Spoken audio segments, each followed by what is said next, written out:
আজই ডাউনলোড করুন আর এনজয় করুন আপনার পছন্দের শো। বাগুইয়াটিতে যদি ঋষিবাবুদের কোনো বিল্ডিং নাই হবে, তাহলে ওখানে মাল পাঠাতে কেন বললো মেশো আর শঙ্কদা? লোকটাকে তো রীতিমতো ধমকে কাজটা করতে রাজি করালো। বাগুইহাটিতে তো আমাদের কোনো বিল্ডিং এর কাজ হচ্ছে না, ওখানে অত মাল কি হবে স্যার? না মানে এটা নিয়ে যদি ঋষিবাবু পরে আমায় কিছু জিজ্ঞাসা করে আমি কি বলবো স্যার? আরে দূর মশাই, ঋষি আপনাকে এসব নিয়ে কবে প্রশ্ন করেছে? আমি আর শঙ্করই তো সমস্ত ইনস্ট্রাকশন দিই আপনাকে। বিল্ডিং এ কি মেটেরিয়াল লাগবে না লাগবে সেগুলো আমরা ডিসিশন নিই। ধরুন এই অ্যাড্রেসে অর্ধেক মাল যেন সময় মতো পৌঁছে যায়, ঠিক আছে?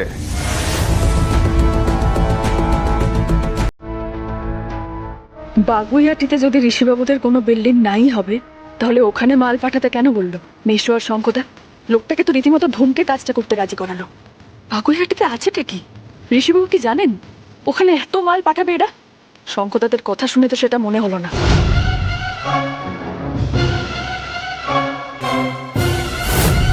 তুমি বেরোনোর জন্য আমরা সবাই রেডি। তুমি কি আমাদের ডাকতে আসছিলে?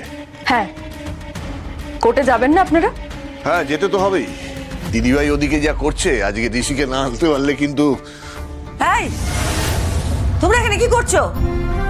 দুর্জয়, এখানে দাঁড়িয়ে সলা পরামর্শ করছো কেন? 9:30 বেজে গেছে, কোর্টে যাবে না? যদি তুমি আমাকে কথা দিয়েছো না তোমার স্বামীকে তুমি ফিরিয়ে আনবে, আমার ঋষিকে আমার কাছে ফিরিয়ে এনে দেবে, তুমি বলো তুমি নিয়ে আসবে তোকে? জ্যোতি, কিছু বলছো না কেন? ও, শুধু জ্যোতির দায়িত্ব? আমি শুধু ওকে বলছি না, একা তোমাদেরও বলছি, তোমরা কিন্তু ফিরিয়ে আনবে, তোমাদের দায়িত্ব। শুধু একার দায়িত্ব না, তোমাদের লয়ার কি করবে না করবে আমার কিচ্ছু জানা নেই। আমি শুধু চাই আমার ছেলেটা আমার বাড়ি ফিরে। আমি কি তোর জন্য খাবার সাজিয়ে বসে থাকবো বলে দিলাম? দুর্জয়, ও দিদিভাই, একটু বোঝার চেষ্টা করো। দেখো কেসটা তো এইভাবে মানে আমার। কেসটা কি জটিল? আমি কিচ্ছু জানি না। তখনও তোমরা সামলেছিলে, এখনো তোমরা সামলাবে।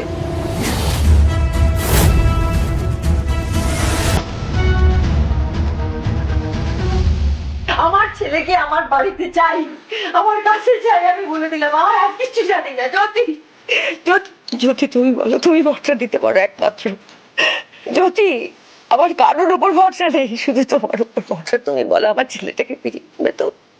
আমি ওকে ছেড়ে থাকতে পারবো না এক মুহূর্ত। ও ওখানে কি করে থাকবে? জ্যোতি, মা, তোমার ছেলে ঠিক ফিরে আসবে মা, তুমি একদম দুশ্চিন্তা করবে না। হ্যাঁ, একদম অস্থির হবে না, ঠিক আছে? আচ্ছা, অস্থির হবো না, আমি অস্থির হবো না। আমার ছেলে ফিরে এলে আমি অস্থির হবো না, আমি শান্ত হয়ে যাবো। সত্যি এরকম ভাবে না বুঝে শুনে মাকে কোনো আশা দেখিও না, এতে কিন্তু হিতে বিপরীত হবে। কেন বললাম কথাটা কোর্টে গেলেই বুঝতে পারবে। তখন তো আমরা অনেকগুলো টাকা খরচা করে কেসটাকে মিটিয়ে দিয়েছিলাম, বাট এখন কেসের ইনচার্জ হচ্ছে জিৎ বাসু। এতদিন ধরে আমাদের পরে তদন্ত করছিল, বাট এখন ঋষির এগেন্সটে কেসের তদন্ত করছে। এই লোকটা এত বেশি অনেস্ট না, আমাদের বাস হয়ে যাচ্ছে। এবারে ঋষিকে বাঁচানো খুব একটা ইজি হবে না বলে মনে হচ্ছে। কেন? দেরি হয়ে যাচ্ছে, প্রবাল ওয়েট করছো দিকে। চলো চলো চলো চলো চলো।